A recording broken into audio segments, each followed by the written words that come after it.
Mbak Dian dari Kalimantan Timur, komentar tentang makam Pangeran Diponegoro di Kota Makassar. Ini pertama kali saya datang ke makam Pangeran Diponegoro. Ini pertama kalinya dan akhirnya saya bisa sampai ke sini dan melihat sendiri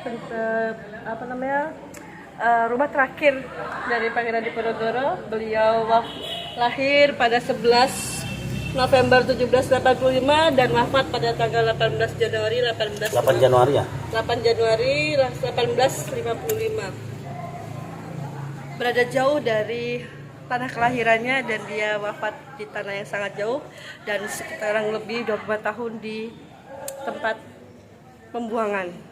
Tetapi bagaimanapun dia adalah seorang pahlawan yang luar biasa, seorang pemimpin umat yang luar biasa dan dia layak sebagai pahlawan. Oke, terima kasih Mbak Dian. Ini adalah makam Pangeran Diponegoro di Kota Makassar. Nama lain daripada Pangeran Diponegoro adalah Sultan Abdul Hamid Heru Cokro Kabiril, atau biasa juga disebut Mukmin Sayyidin Panata Agama Khalifatullah Tanah Jawa.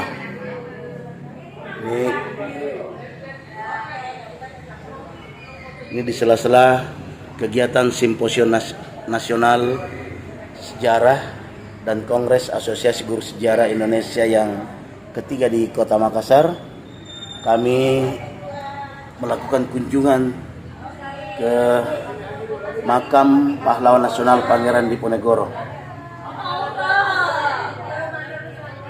Pangeran Diponegoro lahir 11 November 1785 dan wafat di Makassar 8 Januari 1855.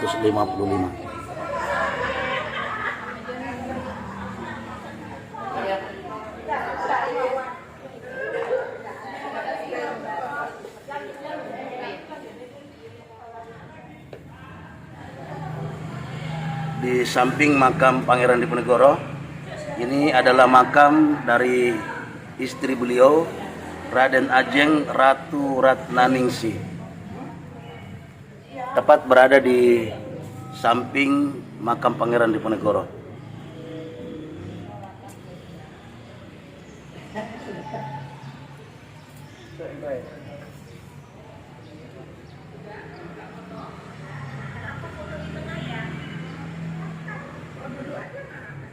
Kenapa sejarah di negara kita abu-abu? Karena dinamika kita menggaungkan kapasitas. Dengan kapasitas, siapa yang berbicara itulah persepsinya. Hati-hati. Kalau kita mau belajar agama, cerita agama, kita ingin menguasai bahasa Arab, kita harus kuasai dulu tajwidnya. Kalau kita sudah kuasai tajwidnya, walaupun bagaimana kalimat subjeknya, bagaimana kalimat perintahnya, bagaimana kalimat tanyanya, dia tidak akan berubah. Sama kalau kita ingin menguasai bahasa Inggris. Kalau kita ingin menguasai bahasa Inggris, kita harus tahu dulu rumusnya. Kalau kita sudah tahu rumusnya, bagaimanapun narasi kalimat subjeknya, narasi kalimat perintahnya, dia tidak akan berubah. Kalau dia tahu rumusnya, tapi kalau sejarah susah. Karena kita menggaungkan kapasitas. Nah, jadi pendekatan ya, siapa yang berbicara? Bagaimana zaman penjajahan membuat cerita-cerita provokasi, supaya kita pecah belah. Cerita-cerita sejarah kan maunya Belanda, yang ini yang mengekspor, kan susah, makanya ya itu nama saya. sejarah, Pak. Ya, saya kan cucu. Nggak dulu Itu beliau. kuliahnya. Itu beliau. Ya, kuliahnya juga umum. Lahir besar di sini. Tapi kan saya lahir besar di sini. Beliau Raden Hamzah Diponegoro merupakan turunan kelima Generasi kelima. atau generasi kelima dari Pangeran Diponegoro. Iya, iya, cuma makanya tadi saya bilang seandainya dibuatkan agenda seluruh sama-sama. seluruh guru se-Indonesia kumpul duduk sama-sama di aula ini, enak saya bicara. Nah. Tapi ini tadi dari pagi saya sudah bicara. waduh. Ini beliau Raden Hamzah Diponegoro merupakan generasi kelima dari Pangeran Diponegoro. Iya, matur nuwun sangat. Iya, makasih.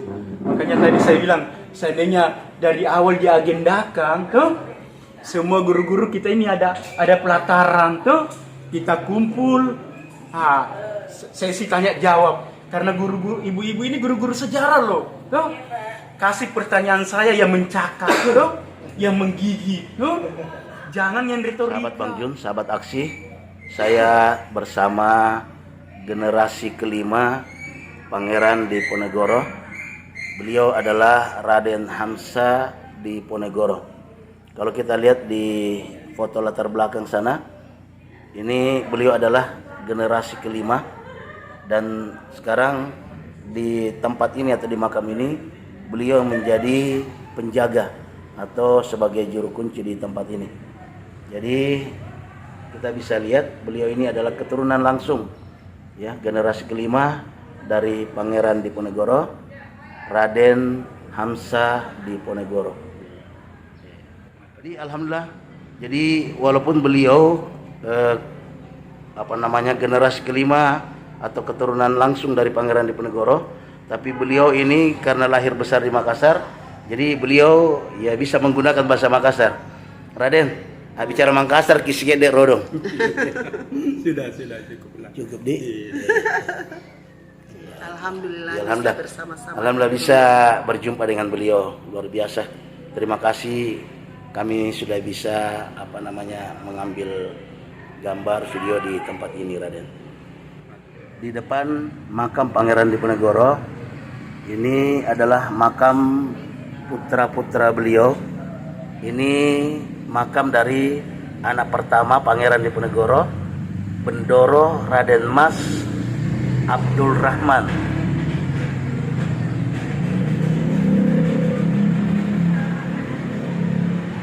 Ini putra kedua atau putri kedua Pangeran Diponegoro, Bendoro Raden Mas Abdul Rahim.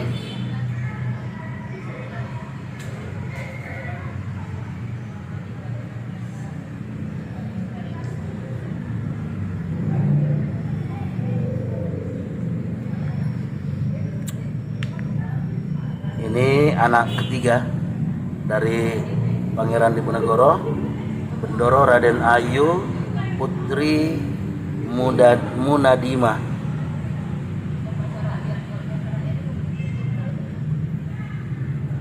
Dan ini anak keempat Pangeran Diponegoro, Bendoro Raden Mas Abdul Ghani.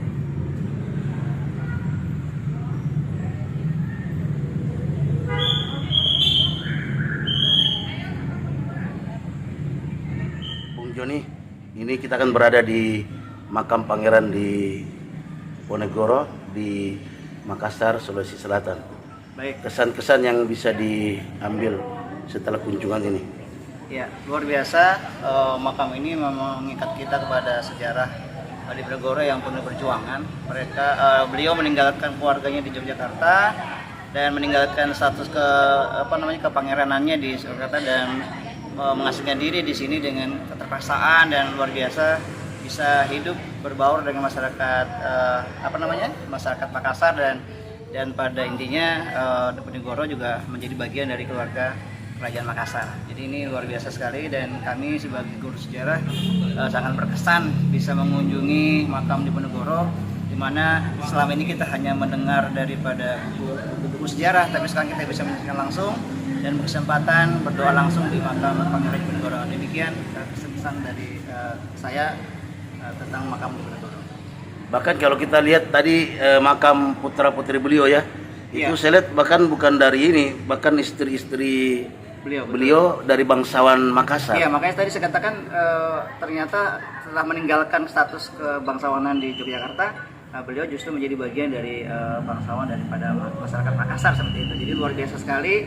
Ponegoro adalah contoh raja yang sangat nasionalis sehingga beliau bisa berbaur dengan semua unsur masyarakat termasuk unsur masyarakat di Kota Makassar. Oke, terima kasih Bung Joni.